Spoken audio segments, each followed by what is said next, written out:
네, 애널리스트에게 듣는다 시간입니다. 오늘은 좀 한 종목에 대해서 자세하게 파헤쳐 보려고 하는데요. 두산퓨얼셀이라는 종목입니다. 도대체 어떤 일을 하는 회사인지, 우리가 앞으로의 전망을 좋게 보고 매수해봐도 괜찮을지, 그에 대한 전체적인 상황은 상상인증권 리서치센터 스몰캡 애널리스트 남인식 애널리스트와 함께 들어보도록 할게요. 어서 오세요. 네, 안녕하세요. 네, 안녕하세요. 네. 두산퓨얼셀이라는 종목을 많은 분들이 아실 거예요. 워낙 핫했고. 네, 또 시가총액도 좀 크기도 하고요. 그렇죠. 네. 근데 정확히 무엇을 하는 회사냐라고 말하면은 또 어려울 수 있으니까 네. 먼저 연료전지에 대해서 좀 설명을 해볼게요. 두산퓨얼셀이 왜 연료전지랑 가장 밀접하게 연관이 되는지. 네. 일단은 두산퓨얼셀이 연료전지를 제조하는 기업이다 보니까 연료전지에 대해서 기본적으로 좀 설명을 드리는 게 이제 맞는 것 같습니다. 근데 자, 이제 세미나를 다니면서 연료전지를 설명을 드리면은 2차 전지는 많이 들어봤는데 연료전지는 도대체 뭐냐 이렇게 많이 혼동을 하세요. 그래서 네. 연료전지라는 게 뭐 2차 전지의 한 종류인가 이렇게 많이 헷갈리시는데, 아무래도 연료전지나 2차 전지 모두 둘 다 전지라는 단어가 들어가다 보니까 혼란이 있는데, 이제 연료전지라는 게 영어로는 이제 fuelcel이고 2차 전지는 secondary battery인데, 네. 영어로 둘 다 셀이나 배터리를 번역을 하면은 전지라고 하니까 뭐 비슷한 거 아닌가 이렇게 생각하는데, 결론부터 말씀드리면은 완전히 다른 거다 이렇게 보시면 되겠습니다. 그래서 자료 화면 띄워놓은 거 보시면은 이제 연료전지는 전기 발생 장치, 전기 발전기라고 보시면 되고, 2차 전지는 말 그대로 전기를 저장하는 전기 저장 장치라고 보시면 되겠습니다.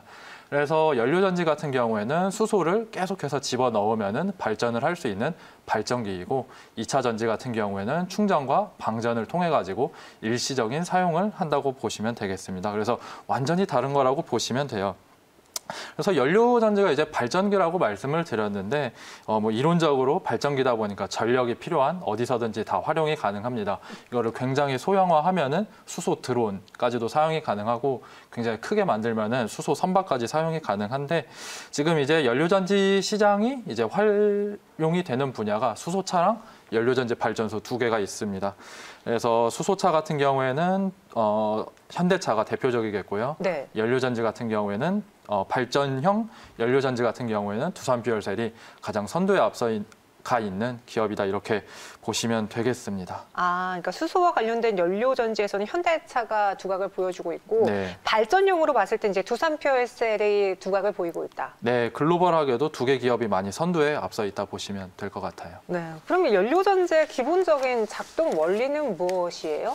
네, 그래서 제가 앞서서 이제 연료전지를 단순하게 수소를 넣으면은 발전을 할 수 있다 이렇게 말씀을 드렸는데, 조금 복잡할 수는 있지만 전기 화학적인 지식이 약간 필요합니다. 뭐 복잡할 수는 있는데 최대한 간단하게 이 자리에서 설명을 드릴게요. 네, 잘 설명해 주세요, 선생님. 네, 왜냐하면 이제 연료전지의 이런 기본적인 원리를 알아야지 이해를 하시면은 연료전지에서 핵심 부품이 무엇인지, 다양한 연료전지 종류는 어떻게 파생이 되는지, 그에 따라 가지고 어떤 기업에 투자를 해야 되는지 직관적으로 이해가 되실 것 같아요. 그래서 자료 화면 보시면은 우리가 이제 수소라고 말씀을 드리면은 상온 상태에서 이제 수소 분자 형태로 이루어져 있습니다. 이렇게 공유 전자를 전자가 공유가 되다 보니까 전자 이동이 자유롭지가 않은데, 꼬마 전구를 키든 간에 2차 전지든 간에 전자가 자유롭게 이동이 돼야 되는데, 이런 수소 분자 형태에서는 발전을 할 수가 없겠죠. 그렇기 때문에 수소 분자를 수소 원자 두 개로 쪼개가지고 전자가 자유롭게 이동을 할 수 있어야지만 발전이 가능한 겁니다. 그래서 연료전지가 하는 일이 말씀을 드리면은 수소 분자를 수소 원자 상태로 쪼개는 거를 연료전지가 하는 일이다 이렇게 보시면 될 것 같아요. 그래서 수소 분자에 고열을 가해서 수소 원자로 쪼개거나, 이게 작동 온도가 고온이다 보니까 고온형 연료전지라고 하고, 아니면은 백금 촉매 반응을 일으켜가지고 수소 분자를 수소 원자 상태로 쪼갠다. 이것이 저온형 연료전지다 이렇게 보시면 되겠습니다. 뭐 저도 이쪽 분야에서 잘 아는 건 아닌데, 이제 뭐 화력 발전 이런 이야기를 듣게 되면은 뭔가 불이 나오고 그 과정에서 환경 오염이 일어나고, 그래서 화력 발전 같은 그러한 뭐 기존 화석 에너지가 아닌 신재생 에너지 쪽으로 가려는 것 같다라고 알고는 있거든요. 그럼 이 과정에서 연료전지의 경우에는 뭐 환경 오염이 덜 나나요? 네. 연료전지라는 게 이제 신재생 에너지에 포함되다 보니까 네. 수소를 사용하게 되면은 기존 화석 발전 대비해가지고 다양한 장점들이 있습니다. 일단 뭐 이산화탄소 배출이 적다는 게 기본적인 장점이기도 하고요. 네. 가장 좋은 장점은 에너지 효율이 매우 높다는 점입니다. 그래서 기존의 화석 발전소를 생각을 하시게 되면은 뭔가 연료를 떼어가지고 증기를 만든 다음에 증기를 만들어서 터빈을 돌리고 발전기를 돌리고 이렇게 하면서 열 에너지, 운동 에너지, 전기 에너지로 바뀔 때마다 에너지 효율이 감소하게 되거든요. 네. 근데 제가 앞서서 연료전지 이제 작동 원리에 대해서 기본적으로 말씀을 드릴 때 뭐 터빈이 작동된다 이런 말씀을 안 드렸잖아요. 그냥 네. 수소 분자가 원자로 쪼개지면서 전기가 생산된다 이렇게 되다 보니까 바로 이제 수소가 전기 에너지로 전환되다 보니까 그렇게 에너지 전환 과정에서 에너지 효율이 떨어질 가능성이 없다는 거죠. 네, 낭비되는 게 없군요. 네, 낭비되는 게 없습니다. 그래서 이론적으로 보면은 연료전지가 에너지 효율이 한 80에서 90%까지라면은 기존 터빈을 돌리는 화력 발전소는 한 30에서 40%다 이렇게 보시면 될 것 같아요.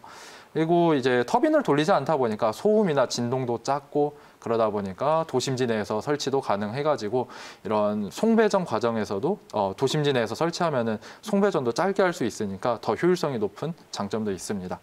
그리고 뭐 친환경 에너지 대비 이제 풍력이나 태양광 같은 경우는 이제 자연 환경에 따라 가지고 발전 효율이 이렇게 많이 변동성이 심한데 네. 연료전지 같은 경우에는 수소만 계속 집어 넣으면은 계속 발전이 가능하다는 장점이 있습니다. 근데 이제 단점도 굉장히 명확한데 이제 첫 번째 단점은 비싸고 두 번째 단점도 비싸고 세 번째 단점도 네. 비싸다는 점입니다. 이제 제가 촉매로서 이제 백금 촉매를 사용한다고 했는데 백금 자체의 가격이 비싸니까 이제 연료전지 시스템 가격도 굉장히 비싸고요. 두 번째로는 아직은 산업이 뭐 휴대폰이나 자동차 산업처럼 많이 커지지 않다 보니까 규모의 경제가 아직 나타나고 있지는 않습니다. 그래서 정부 측 자료를 참조를 하시면은 이제 연료전지 국내 설치 규모가 1기가와트 정도 되면은 이제 규모의 경제가 나타날 걸로 보고 있는데 아직 이제 작년 12월 말 기준으로 0.6기가와트다 보니까 아직은 규모의 경제가 나타나진 않았다. 그래서 뭐 연료전지 가격이 굉장히 비싸다 이렇게 보시면 되겠습니다. 단점으로는 정말 명확하게 첫째도 둘째도 비싸다. 가격을 이야기해 주셨는데 네. 하지만 장점도 명확하잖아요. 열 효율도 있고 에너지 효율도 있고 여기에 환경 오염도 줄이고 그래서 신재생 에너지로 각광을 받고 있습니다. 그럼 두산 퓨얼셀에 대해서 우리가 장점을 찾아볼게요. 제가 이제 애널리스트님이 쓴 리포트를 봤는데 네. 이렇게 제목이 좀 명확한 걸 좋아해요. 저는 보니까 네. 설 지나기 전에 늦어도 2월에는 매수하세요. 라고 솔깃하게 쓰셨거든요. 네. 이렇게 기간을 적어주신 이유가 정부 정책 때문이죠? 네, 맞습니다. 제가 연료전지 가격이 워낙 비싸다 보니까 지금 네. 시장이 그러니까 경제적인 원리로서 이제 돌아가는 시장은 아니고 정부 정책 방향 그리고 그 타이밍이 굉장히 중요합니다. 네. 그래서 정부가 방향을 어디로 잡느냐에 따라 가지고 수소 관련된 산업이 방향성이 움직이다 보니까 네. 정부 정책을 주목을 하셔야 되는데 지금 다수의 언론사들에서 이제 2월쯤에 수소 경제 활성화 로드맵 2.0을 발표할 거다라고 이제 발표를 많이 언론 릴리즈를 하고 있습니다. 이제 네. 오피셜하게는 산업부에서는 올해 21년 2분기에 수소 경제 활성화 로드맵을 발표하겠다고 하는데 결국에 2월 아니든 뭐 늦어도 2분기 안에 이제 로드맵 2.0이 발표될 걸로 보이고 있습니다.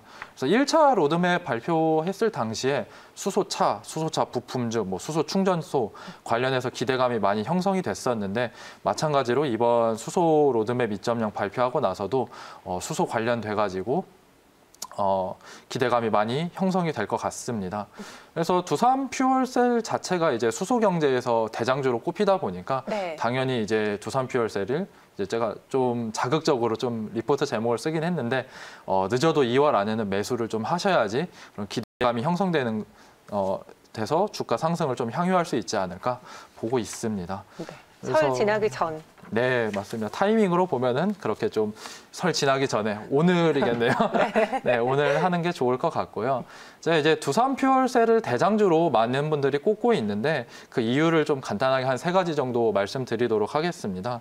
그래서 첫 번째로는 이제 수소 관련 종목으로 꼽히는 대부분의 종목들이 수소 산업을 신사업으로 육성을 하다 보니까 매출액 비중이 아직은 미미합니다. 뭐 10%, 15%인데 두산퓨얼셀의 가장 큰 장점은 매출액 100% 전체가 연료전지, 수소 연료전지에 집중이 되다 보니까 그 네. 퓨어 플레이어로서 강점이 있어가지고 이제 많은 매니저분들도 두산퓨얼셀이 절대적인 밸류에이션이 높은 거는 인정은 하지만 그래도 가장 퓨어 플레이어로서 두산퓨얼셀밖에 없다 보니까 많이들 선호하고 계세요. 그래서 첫 번째로는 이제 퓨어 플레이어로서 두산퓨얼셀을 꼭 수소 관련해서 많이 매수를 하신다 이렇게 보시면 되고요. 네. 두 번째로 이제 펀더멘털하게는 이제 영업이익이 흑자를 기록을 하고 있습니다. 우리나라뿐만이 아니라 해외 쪽으로도 이제 시야를 넓히게 되면은 연료전지 관련된 기업들을 보면은 영업이익이 대부분 적자를 기록을 하고 있어요. 근데 두산퓨얼셀 같은 경우에는 독보적으로 영업이익이 흑자를 하고 있다 보니까 글로벌하게도 두산퓨얼셀이 많이 두각을 나타내고 있고요.